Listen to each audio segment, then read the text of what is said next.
Hi everyone. So I'm Helena Margarido. I'm originally from Brazil, and I'm here to introduce Kodo Assets, which is basically the project that I have been working over the past year. I hope you guys are you guys listening well? All right. So that's the project I've been working over the past year. I've been in the crypto space ever since 2012. So I was one of the few persons here that was able to purchase Bitcoin at less than 100 US dollars. Don't ask me if I hold all of them. Everybody makes the same question. I've been an enthusiast of the crypto space ever since 2012. I've started working with crypto as a researcher and analyst in 2017. And after a while, we have, of course, put together many panels and many conferences and many meetings and get-togethers and so on of the whole community that before. Back in 2013, we were in 6 people on the Bitcoin Pizza Day. And we are now speaking about like huge events with thousands and thousands of people and millions of people worldwide that owns Bitcoins and cryptos and so on. So I've lived all of this, and I have decided in the last year to put all of my efforts in this project. So this is very special, and that's what I want to present to you today.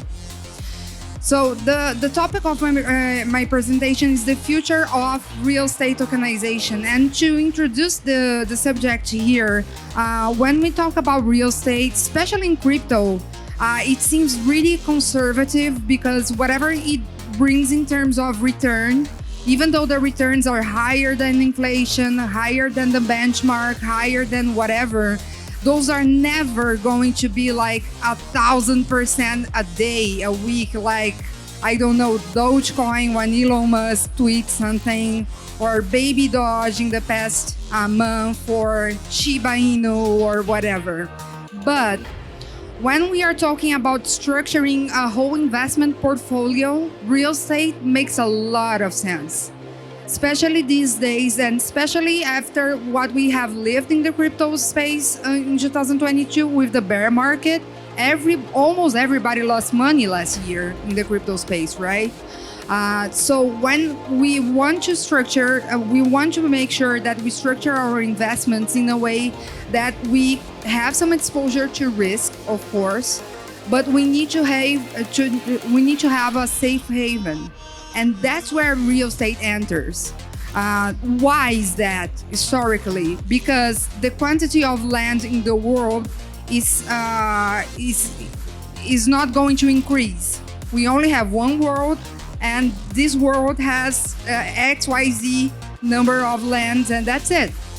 So that's the thing about real estate, and that's why many people, and especially rich people, they have much exposure to real estate because of that, because that's a way for them to protect their capital over time, and also to have some time of interest that is not going to be as high as staking alpaca on PancakeSwap, but of course your asset is not also going to devaluate over time as alpaca did, or some other crypto token, whatever.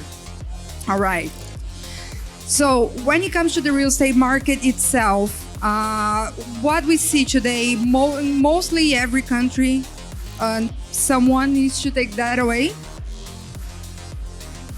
I'll keep talking, you will follow. If somebody could take that away, that would be great. So when we talk about real estate market in most countries, that's always the same story. We have a huge barrier to entry. Why? Real estate is expensive everywhere. In some places, it's more expensive. In some other places, less expensive. But if you want to have a land, if you want to have a place to call yours, you're going to have to pay a huge amount of money, right? You have the problem of liquidity. And why is that? It's not because people don't want that. There is a high demand for real estate everywhere. There's also supply, but what's the problem? You have that huge barrier to entry. For you to purchase a house, you need to spend a lot of money. For you to invest in real estate, you have to spend a lot of money because you need to have enough money to purchase one whole real estate. You have the transaction costs, and the transaction costs, they are quite high everywhere. You have taxes to transfer properties. You have all the costs that you need to pay to the bureaus, to the government, to whatever needs to be fulfilled for one to formalize that ownership of a certain property. And of course, there's bureaucracy, and that's everywhere, basically everywhere. So, when we talk about tokenizing real estate, one thing that we need to make clear is that tokenization is a trend, as people were speaking here before. It's a trend for many markets. I personally don't believe that everything is going to be tokenized, but at some point, I think that some stuff, they can really benefit from tokenization. And when we talk about tokenization, what we basically are talking about is issuing a digital token that corresponds to a certain asset. That's tokenization 101 for any type of asset, right? So when it comes to real estate itself, what are the advantages of tokenizing it? First, we have the digitalization. So we are able to represent the property into a real estate, a real digital asset. And unlike a house that, it could be owned by one person or two persons or maybe some group of persons, but not by 25,000 people, as what we are actually doing with Kodo now in our first project that I'm just about to introduce to you.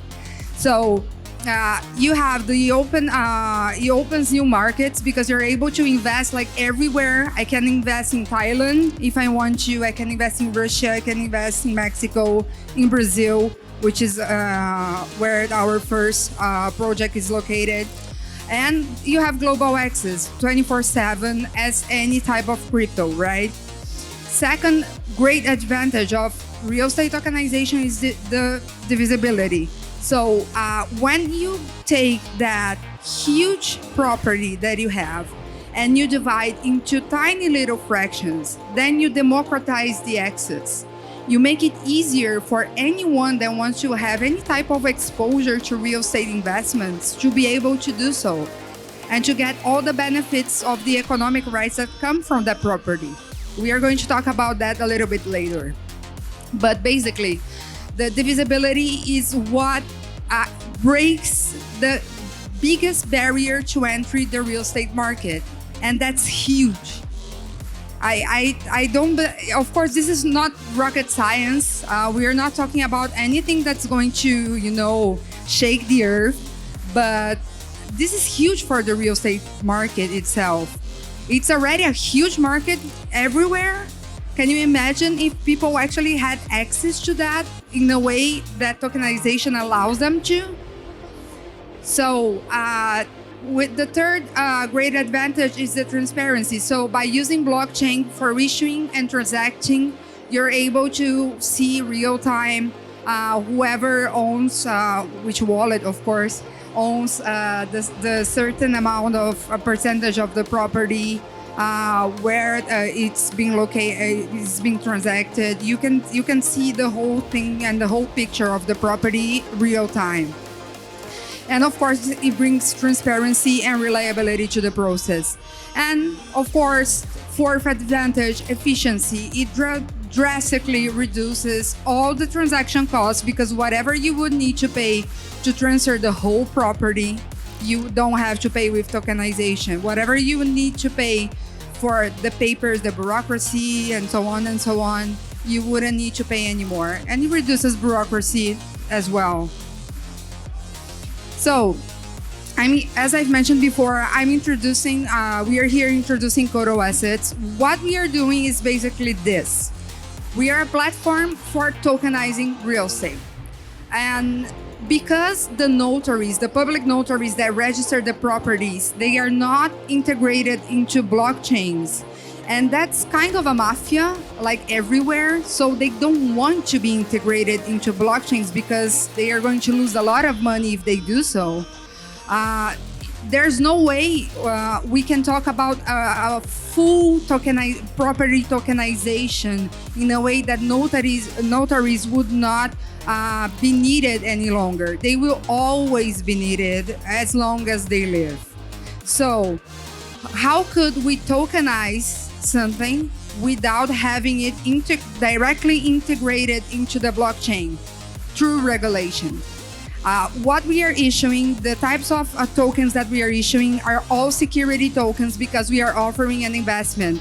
And everyone that tells you otherwise is wrong. Whenever you offer something as an investment, that's a security and that should be regulated. And we have been going through all the scrutiny of the Bahamas regulations that has dramatically changed after the FTX incident. Let's call it like that. So we need to fulfill lots and lots and lots and lots of obligations.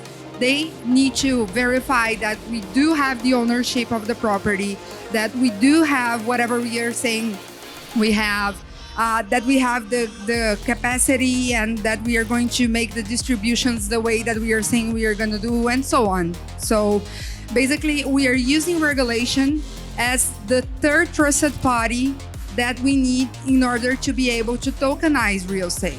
And our regulations is in the Bahamas, where the company's headquarters is based. And of course, we own 100% of the tokenized assets so far. In the future, that may change a little bit. So we are now launching the first project. This is our MVP, which is called Kodo One. The white paper is available at our website, which is kodoassets.com. It's a security token offer, as I've mentioned to you before, and it's a public offer that is registered in the Bahamas. We have all the paperwork and all. We have been going through hell to get that done, but it's finally there. And the underlying asset is really interesting because that's a commercial property that is located in São Paulo, Brazil. And if you guys don't know São Paulo, that's the financial hub of the whole Latin America. And the Faria Lima region specifically is where all the big banks, big companies, millionaires, billionaires who live in Brazil and have some types of businesses, that's where they want to hold their business headquarters. That's the go-to place for businesses in the whole Latin America. And that's where our real estate is located. It's currently rented by a multinational, and the ITO, initial token offer, is going to launch right within some days, in March 22nd. There will be a pre-sale available on March 20th and 21st for people who whitelist. So make sure that you access the website and you type your information there so you can get whitelisted once it's the whitelist opens. A little more about Kodo One.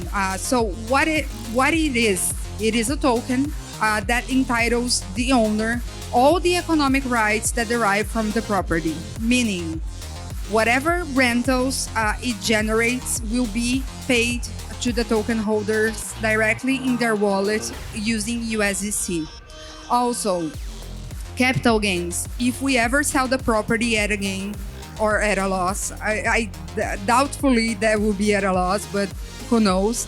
That's always a risk. But the capital gains will be distributed to the token holders directly in their wallet in USDC as well. The underlying technology that we have been using is Polygon's blockchain, and there's a reason for that: transaction costs. We want to decrease that as much as possible. And of course, we do trust Ethereum. We love Ethereum. We would love to have that issued on the blockchain of Ethereum, but transaction costs. And the stablecoin we have chosen to make all those payments is USDC, and there's a reason for that. You may have heard about some problems that we had in the past with USDT, which was issued by Terra Luna. and some other conspiracy against Tether, USDT. Also some types of questionings on BUSD. So USDC is fully regulated, is fully audited. They issue the audit reports monthly. That's why we have chosen the USDC as our mean of payment. It doesn't for one to be able to purchase Kodo One, we are going to accept any stablecoin, but our payments will be done all in USDC. And as I've mentioned to you in the beginning, the world will probably be tokenized when it comes to real estate, because given the benefits of tokenization, it's almost impossible not to imagine a future in which most assets, especially the largest ones like real estate, are not tokenized, because there are only benefits for doing so. The barrier to entry is banished. The transaction costs are much lower, and it democratizes access to a type of investments that people don't have these days and by traditional means. So blockchain really helps on this.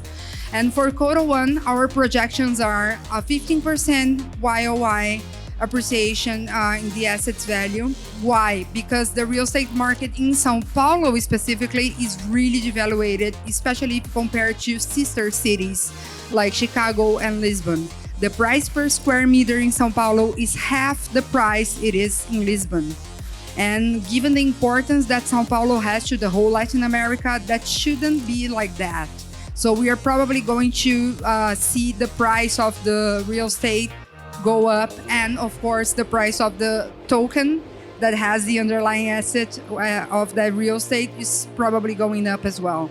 And the dividends that we are foreseeing so far is about 6% APY adjusted by inflation annually.